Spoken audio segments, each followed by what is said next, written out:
ವಶೀಕರಣ ಎಂದರೆ ಬೇರೆಯವರಿಗೆ ತಿಳಿಯದ ಹಾಗೆ ಅವರನ್ನು ನಮ್ಮ ವಶ ಮಾಡಿಕೊಳ್ಳುವುದು.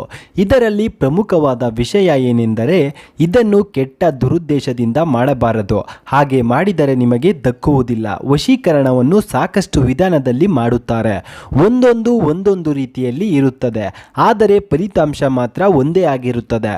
ಒಂದೊಂದು ಬಾರಿ ಬಹುಬೇಗ ಫಲಿತಾಂಶ ಸಿಗುತ್ತದೆ, ಕೆಲವೊಮ್ಮೆ ತಡವಾಗಿ ಫಲಿತಾಂಶ ಸಿಗುತ್ತದೆ. ಒಂದು ದೀರ್ಘ ದೃಷ್ಟಿಯಿಂದ ಈ ಕೆಲಸ ಮಾಡುತ್ತಿದ್ದರೆ ಒಳ್ಳೆಯ ಫಲಿತಾಂಶ ಸಿಗುವುದು ಗ್ಯಾರಂಟಿ. ನಮ್ಮ ಪೂರ್ವಜರು ನಿಂಬೆಹಣ್ಣಿನಿಂದ ಹೇಗೆ ವಶೀಕರಣ ಮಾಡುತ್ತಿದ್ದರು ಎಂದು ನೋಡೋಣ ಬನ್ನಿ. ಅದಕ್ಕೂ ಮುನ್ನ ಈಗಲೇ ವಿಡಿಯೋ ಲೈಕ್ ಮಾಡಿ ಮತ್ತು ನೀವಿನ್ನು ನಮ್ಮ ಚಾನಲನ್ನು ಸಬ್ಸ್ಕ್ರೈಬ್ ಮಾಡಿಲ್ಲ ಅಂದರೆ ತಕ್ಷಣ ವಿಡಿಯೋ ಕೆಳಗಿರೋ ಸಬ್ಸ್ಕ್ರೈಬ್ ಬಟನ್ನ ಪ್ರೆಸ್ ಮಾಡಿ. ಒಂದು ನಿಂಬೆಹಣ್ಣಿನ ಮೇಲೆ ನೀವು ಯಾರನ್ನು ವಶೀಕರಣ ಮಾಡಿಕೊಳ್ಳಬೇಕು ಅಂದುಕೊಂಡಿದ್ದೀರೋ ಅವರ ಹೆಸರು ಮತ್ತು ಪ್ಲಸ್ ಸಿಂಬಲ್ ಹಾಗೂ ಸ್ವಸ್ತಿಕ್ ಸಿಂಬಲ್ ಅನ್ನು ಬರೆಯಬೇಕು.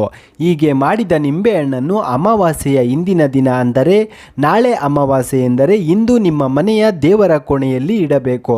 ನಂತರ ಅಮಾವಾಸ್ಯೆಯ ದಿನ ಆ ನಿಂಬೆಹಣ್ಣನ್ನು 4 ಭಾಗವಾಗಿ ಕತ್ತರಿಸಬೇಕು. ಅದಾದ ನಂತರ ಮತ್ತೆ ನಿಂಬೆಹಣ್ಣಿನ ಭಾಗಗಳ ಮೇಲೆ ನೀವು ವಶೀಕರಣ ಮಾಡಿಕೊಳ್ಳಬೇಕಾಗಿರುವ ಹೆಸರು ಮತ್ತು ಪ್ಲಸ್ ಸಿಂಬಲ್ ಮತ್ತು ಸ್ವಸ್ತಿಕ್ ಅನ್ನು ಬರೆಯಬೇಕು. ಅನಂತರ ಆ ನಿಂಬೆಹಣ್ಣಿನ ಭಾಗಗಳನ್ನು ತೆಗೆದುಕೊಂಡು ಹೋಗಿ 3 ರಸ್ತೆ ಕೂಡುವ ಅಥವಾ 4 ರಸ್ತೆ ಕೂಡುವ ಜಾಗಕ್ಕೆ ಹೋಗಿ ಒಂದೊಂದು ನಿಂಬೆಹಣ್ಣಿನ ಭಾಗವನ್ನು ಒಂದೊಂದು ದಿಕ್ಕಿಗೆ ಎಸೆಯಬೇಕು. ಹೀಗೆ ಮಾಡಿದರೆ ಮುಂದಿನ ಅಮಾವಾಸ್ಯೆ ಒಳಗಡೆ ನೀವು ಯಾರನ್ನು ವಶೀಕರಣ ಮಾಡಿಕೊಳ್ಳಬೇಕು ಅಂದುಕೊಂಡಿದ್ದೀರೋ ನಿಮ್ಮ ಹಿಂದೆ ಬರೋದು ಪಕ್ಕ. ಈ ಮಾಹಿತಿ ಇಷ್ಟವಾಗಿದ್ದರೆ ಈಗಲೇ ಈ ವಿಡಿಯೋ ಲೈಕ್ ಮಾಡಿ, ಶೇರ್ ಮಾಡಿ ಮತ್ತು ತಪ್ಪದೆ ನಮ್ಮ ಚಾನಲನ್ನು ಸಬ್ಸ್ಕ್ರೈಬ್ ಮಾಡಿ.